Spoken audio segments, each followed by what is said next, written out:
নমস্কাৰ।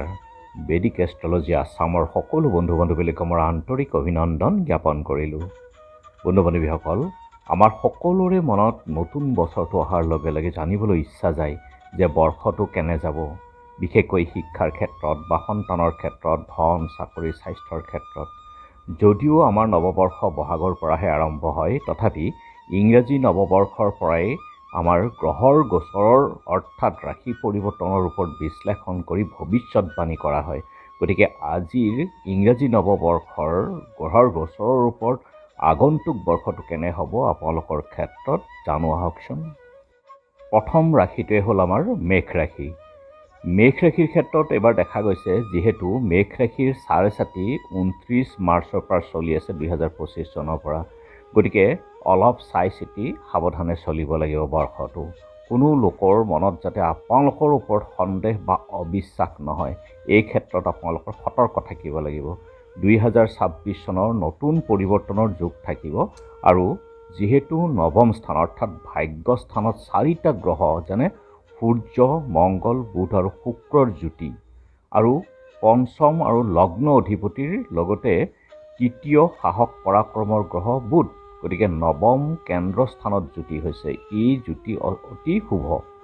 গতিকে যিহেতু শুভ যুগ, আধ্যাত্মিক ক্ষেত্ৰত বা আধ্যাত্মিক দিশত আপোনালোকৰ এইবাৰ মন বৃদ্ধি হ'ব, কাৰণ গুৰু বৃহস্পতিৰো দৃষ্টি এই স্থানতেই আছে আৰু গুৰু নিজৰ স্থানতেই দৃষ্টি দি আছে আৰু সকলো ইচ্ছা পূৰ্ণ হ'ব। বহুদিনৰ পৰা ভাবি আছে যিবিলাক কাম বা আধৰুৱা হৈ আছে, সেই কাম আপোনাৰ পূৰ্ণ যোগ হ'ব।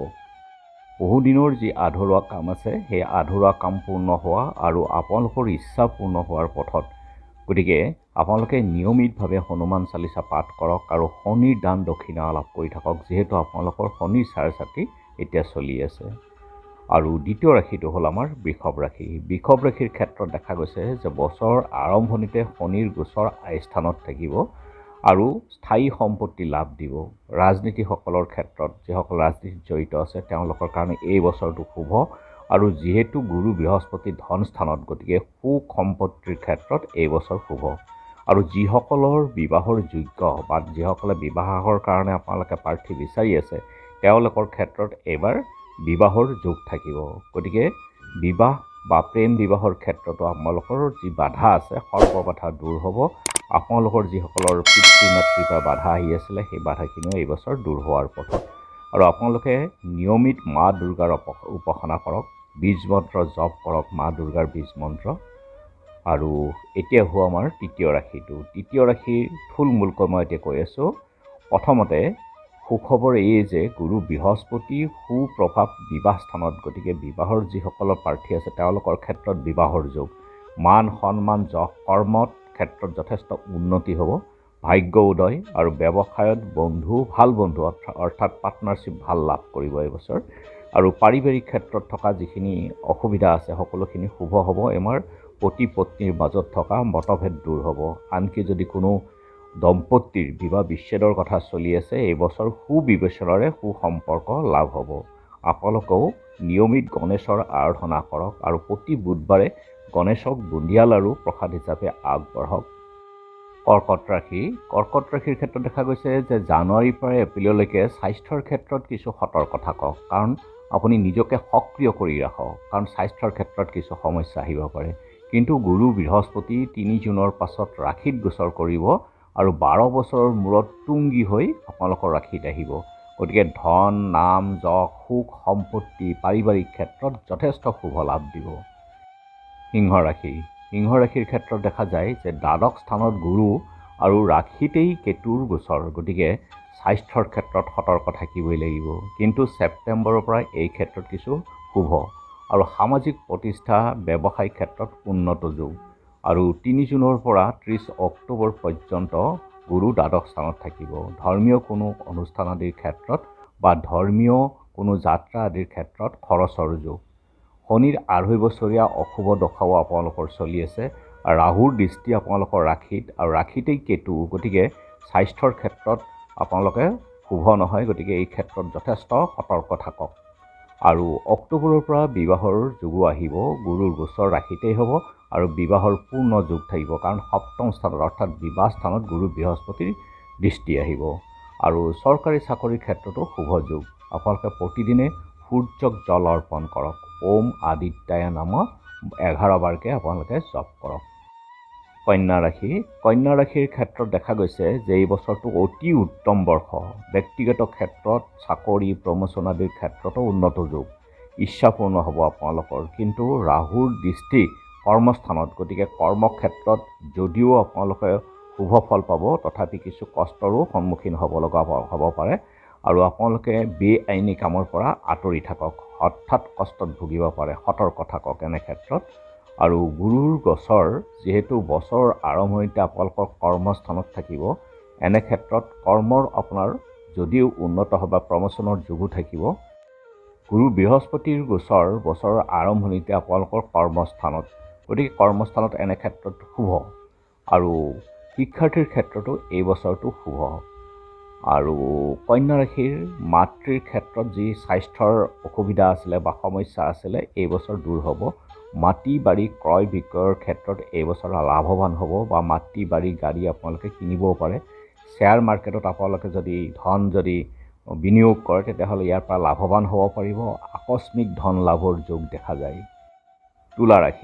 তুলা ৰাশিৰ ক্ষেত্ৰত দেখা গৈছে যে বছৰৰ আৰম্ভণিতেই শুক্ৰ তুলা ৰাশিৰ অধিপতি আৰু চন্দ্ৰ দশমপতি, অৰ্থাৎ লগ্নপতি আৰু দশমপতি, চতুৰ্থ স্থান যিটো আমাৰ কেন্দ্ৰ স্থান, অতি শুভ স্থান, এই স্থানত যুতি হৈছে মকৰ ৰাশিত।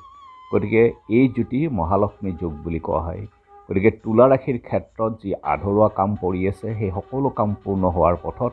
আৰ্থিক সুখ, পদ প্ৰতিষ্ঠা, গাড়ী বাৰী কিনা বেচা ক্ষেত্ৰতো যথেষ্ট লাভৱান হ'ব।